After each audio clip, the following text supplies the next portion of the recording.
3 reasons you can't lose weight and how to fix them. Hey team, and welcome to this week's episode of The Inspired Show, the show that is dedicated to helping you become the best version of yourself, physically as well as mentally.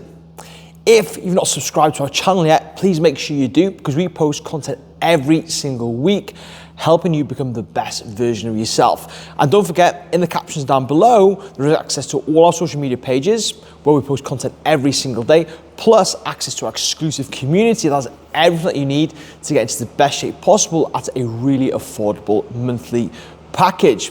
Now, if you enjoy this video, don't forget to give it a massive thumbs up, share it with somebody it may help, and also any question you've got, please let me know down below.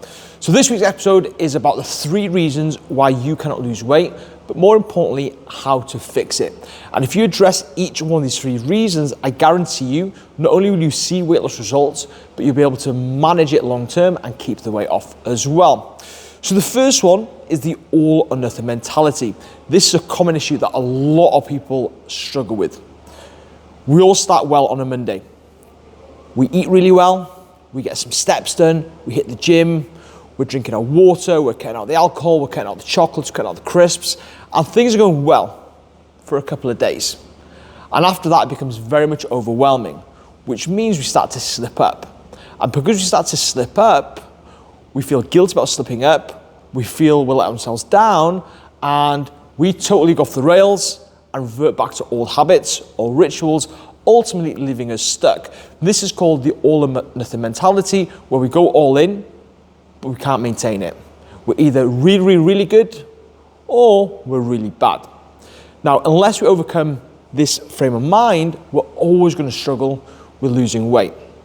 The most important thing with losing weight is progress over perfection. And that's super, super important, because as long as you're making progress and as long as you're being consistent, you're going to see results. Much better results than being perfect a little bit at a time. And that's super, super important to remember.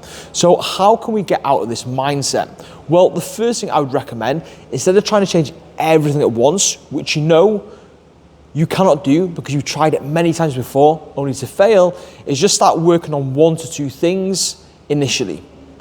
Look at your lifestyle right now and ask yourself, what is the easiest thing that you can change that's going to make a positive impact in your life? You might look at your current lifestyle and say, do you know what? I'm not actually moving that much at the moment. So you might make a dedicated effort for this first week to move a little bit more.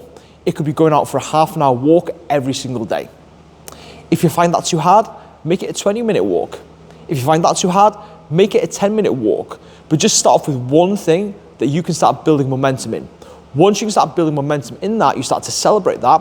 What that starts to do is it starts to build some consistency with that, and it's allowing you to make some progress. Alongside that, you might pair it up with having 1 piece of fruit and veg per day. With that, what's going to happen, again, it's an easy entry barrier. We're coming away from the all or nothing mentality, and we can start building momentum with that. And again, when we celebrate those little things, it gives us confidence to keep that moving and build up momentum and motivation in that task. So that's the first thing that we need to really look at. The second thing we need to look at is consistency. You're simply not consistent enough. And this follows on nicely from the first thing, okay? Because consistency is key. And like I said, it's about being consistent, but consistently making progress rather than being inconsistently perfect. So with consistency, it's about making things easy to do that you can build upon. So for example, like I said, with a little bit of a walk, build upon that. With the nutrition, build upon that. But also look at other areas of your life that you can build some consistency in as well. Hydration, sleep, workouts. If you can build consistency in this, it's going to be a game changer. So how can you build consistency? Well, one of the best ways to build consistency is to plan and prepare. If you do not plan and prepare, you're going to find it very, very difficult to stay on track. So spend a little bit of time each and every week to map out your week. Okay, so how are you going to get your walks in? How are you going to get your food in? How are you getting your workouts in? And be consistent with that. And if you do that, it'll be an absolute game changer. And then the third thing is addressing your emotional eating and emotional self-sabotage. So many of us use food as a way to deal with our emotions, use food as a way to deal with our comfort, with boredom, with stress. And unless you're identifying that, becoming aware of it, you're always going to struggle. Because despite how well you're doing, on the days when you're stressed, when you're bored, when you're seeking comfort, you're going to find comfort in food. And you're using that as an emotional crutch. So how can we overcome that? Well, the first thing is to identify the areas of your life that is causing this emotional eating. Is it when you're around certain people?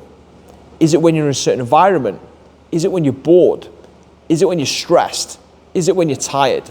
Once you bring awareness to the triggers, you can then put things in place to overcome that. So with regards to environments, how can you optimize your environment?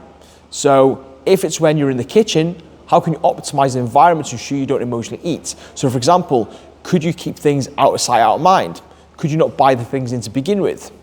If it's when you're around certain people, could you build better boundaries with those people? Have an open, honest conversation that when you're with these people, you tend to go off track. Can you communicate your goals and the reason why you're on your journey to them so you can avoid these situations?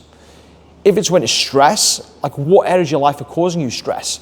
If it's work-related stress, can you speak to your line manager, speak to your work colleagues, and allow yourself a bit of a balance in work?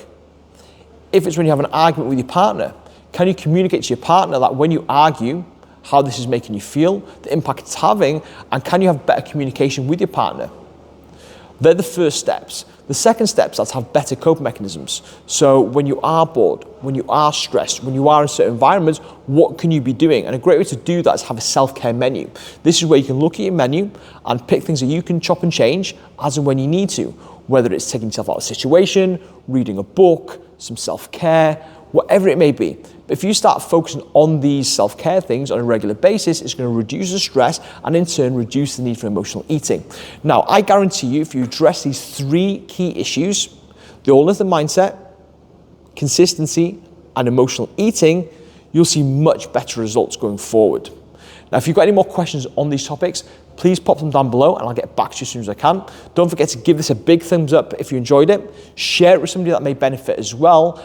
And don't forget to check out our exclusive community down below. Link is in the captions.